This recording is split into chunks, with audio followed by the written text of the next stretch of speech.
ये देखिए, ये ऑर्गेनिक, बिल्कुल प्योर ऑर्गेनिक है। आपको देखिए एक भी कीड़ा या एक भी डैमेज पीस इसमें नहीं मिलेगा।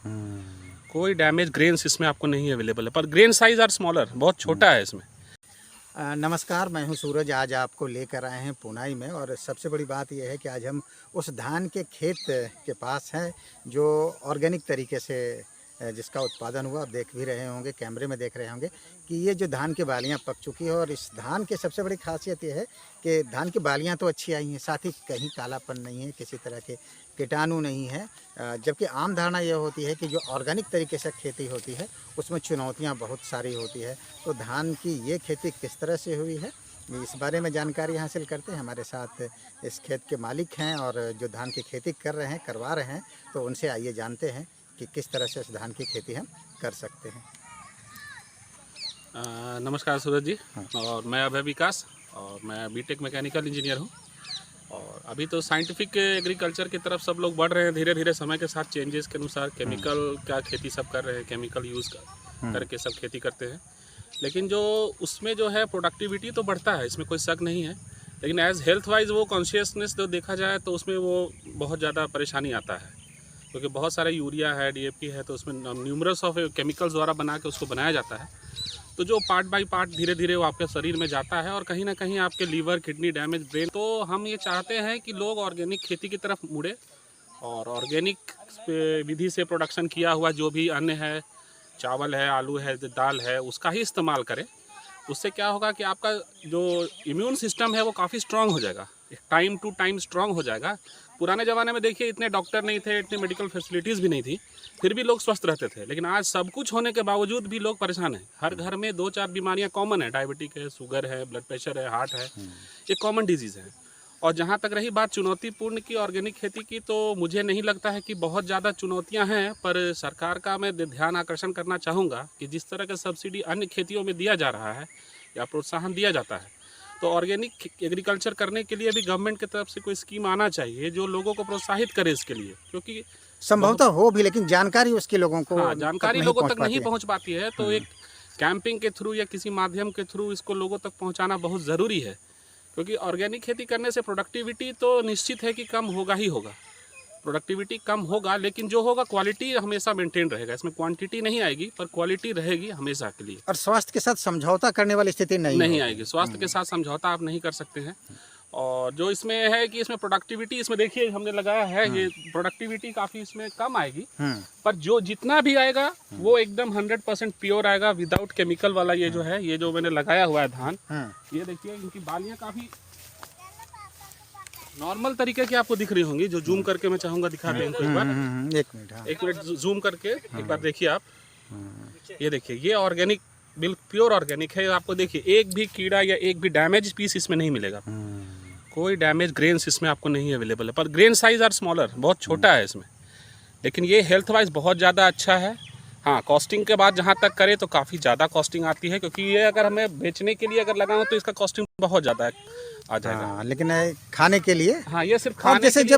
लार्ज स्केल में अगर इसका प्रोडक्शन किया जाए, मेरे क्षेत्र के या जो भी एग्रीकल्चर है, इंडियन एग्रीकल्चर जो फार्मिस्ट हैं, वो अगर इसे लार्ज स्केल पर अगर इसका प्रोडक्शन स्टार्ट करें तो हमारे ऑर्गेनिक खेती करने से भी लाभ होगा।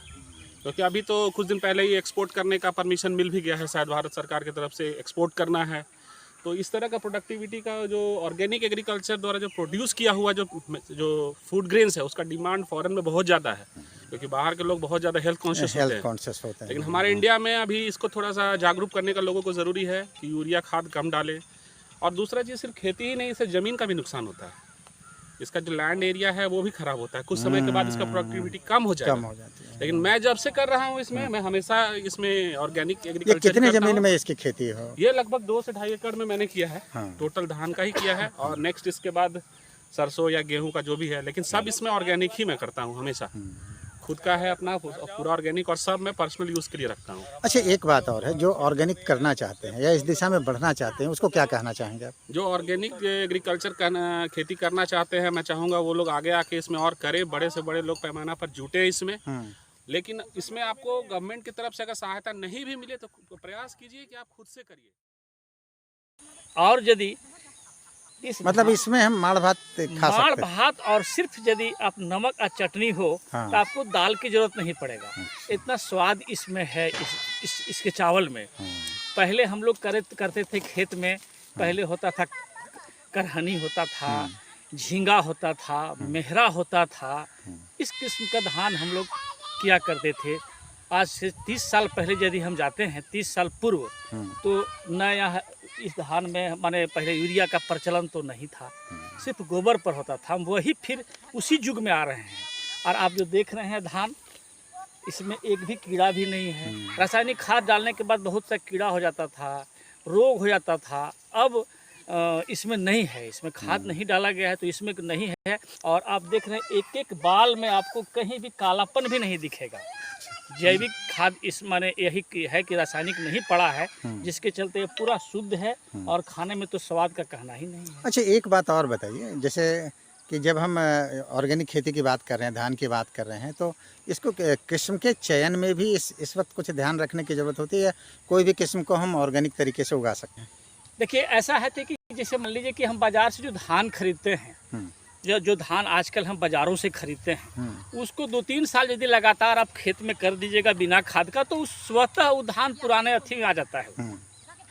जिस तरह से झींगा मेहरा पहले होता था ना, उसी टाइप का ये भी आ जाता है। अच्छा। और इसका उपज भी कम नहीं होता है। यदि गोबर से उपजाइएगा तो इसका उपज भी कम नहीं होता है। इसलिए धान का माने चयन करने में जहाँ तक बात है, धान हम वैसा चयन करें। आप तो जानते हैं कि पठारी इलाका है, तो इसमें है का कि हम ऐसे धान को करें कि कम से कम 60-65-70 दिन में धान हो जाए। तो बहुत वैरायटीज है बाज़ार में, आप वो कर सकते हैं। नहीं तो आप चाहें तो आप कृषि भी, जैसे आत्मा है यहाँ, आत्मा या फिर कृषि विज्ञान केंद्र है, वहाँ से भी आप धान ला सकते हैं। वहाँ का बीज भी बहुत अच्छा होता है। और आप अपने खेतों में बिना रसायन दिए हुए, बिना रासायनिक का प्रयोग का आप धान का खेती अच्छा कर सकते हैं। और उपज में कोई कमी नहीं होता है। उपज में कोई कमी नहीं होता है। यह दिमागी है कि फितरत है कि हाँ, उपज में कमी होता है, बहुत कम अंतर पड़ता है। आज स्वाद में आसमान जमीन का फर्क पड़ता है। अच्छा, एक अंतिम सवाल आपसे ये जानना चाहते हैं कृष्णकांत जी, ये बताइए कि जैसे गोबर की खाद से आप ये धान उपजा रहे हैं, तो जो गोबर का जो खाद है या जो कंपोस्ट जो हम तैयार करते हैं, उसका उत्पादन इस अनुपात में हो पाता है या हो पाएगा कि किसान उससे ऑर्गेनिक खेती कर सके? देखिए, अभी नया प्रचलन का है कि लोग, किसानों के पास जानवर नहीं है, अब ट्रैक्टर से लोग खेती करते हैं। ये बड़ी बात है। तो बड़ी बात है, तो उसमें गोबर का तो कमी हो ही गया है। गोबर मंगाना पड़ता है बाहर से और बड़ा महंगा पड़ता है।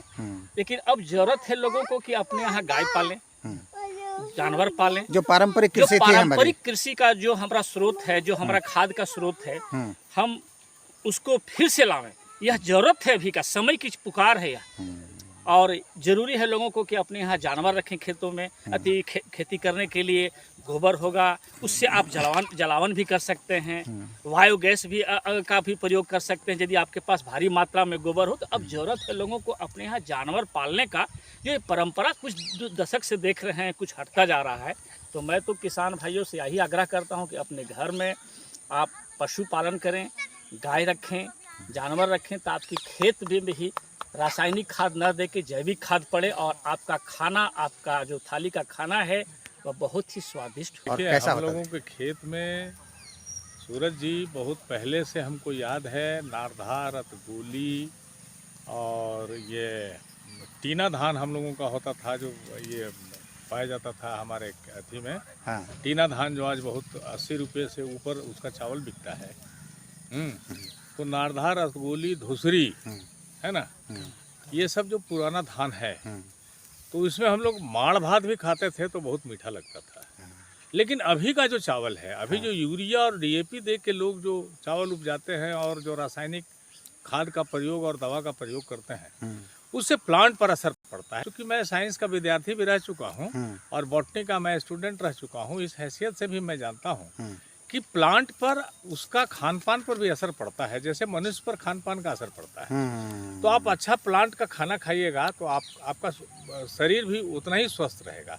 आप खराब प्लांट का खाइएगा तो आपको पॉइजनस रहेगा। वो सब पॉइजन है, जो भी रासायनिक पदार्थ है उसमें पॉइजन है।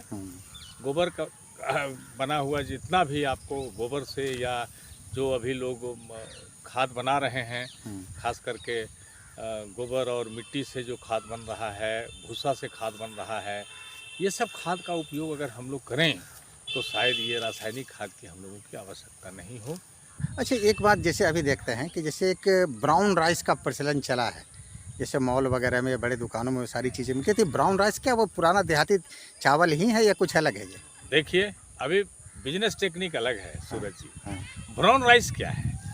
आप मिल में कुटाते हो, चावल मिल में कुटाते हो और रबर के मिल में कुटाते हो, तो दोनों में डिफरेंसेस है। अच्छा। दोनों में डिफरेंस है कि वो पहला है कि आपका ऊपर का जो भूसा होता है उसको कबाड़ देता है और नीचे का जो उसका रेडिश मटेरियल रहता है, और रेडिश मटेरियल के बाद वाइट मटेरियल होता है, तो वो रेडिश मटेरियल रह जाता है इंक्लूडिंग वाइट मटेरियल, और तब जो है वो चावल बाजार में आता है और आप कहते हैं उसको ये ब्राउन राइस है। That is not a brown rice, that crop is grown in the field of the, ये आप क्या कह सकते हैं, in the field of the cultivator.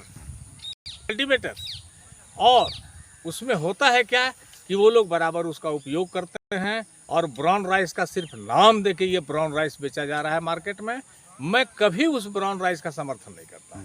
Brown rice हम लोगों के टाइम में था सूरज जी, जब हम लोग ढेंकी से कूटते थे चावल, उसमें ब्राउनिश रहता था, और उस ब्राउन राइस का कीमत ही हम लोगों के सामने कुछ नजर आता था। नाम आपका बता दीजिए। ये धान कैसे पैदा किए आप लोग? पैदा किए खाद से गोबर खाद से। गोबर के और कोई मतलब यूरिया वगैरह? यूरिया डीएपी कुछ नहीं सर। कुछ नहीं दिया? नहीं। डीएपी या दूसरे जो खाद हम से लोग जो खाने तैयार के लिए होता करते हैं सर। है खाने के लिए ना? खाने के तो लिए इसके स्वाद और उसके स्वाद में क्या अंतर उसका है? बहुत फर्क है डीएपी यूरिया में, बहुत फर्क है ना? बहुत फर्क है। तो हम उम्मीद करते हैं कि जो धान की जो आप खेती आज यहाँ देखें हैं, और इस तरह की जो ऑर्गेनिक खेती होती है भारत में, किस तरह से खेती पुनः ऑर्गेनिक हो, पारंपरिक तरीके से हो, स्वादिष्ट हो, स्वास्थ्य के अनुरूप हो, इस तरह की खेती हो। और इस तरह की जो खेती हो रही, हमारी कोशिश भी होगी कि इस तरह की खेती को हम आप तक पहुँचाएँ, और इसलिए भी पहुँचाएँ कि भारत का स्वास्थ्य मजबूत हो, भारत का स्वाद मजबूत हो, जिस स्वाद के साथ हम लोग जीते खाते रहें। तो उन चीज़ों को हम कोशिश करेंगे कि आने वाले वीडियो में हम आपको ये बता पाएँ, हम आपको ये दिखा पाएँ कि ऑर्गेनिक खेती किस तरह से होती है। नमस्कार।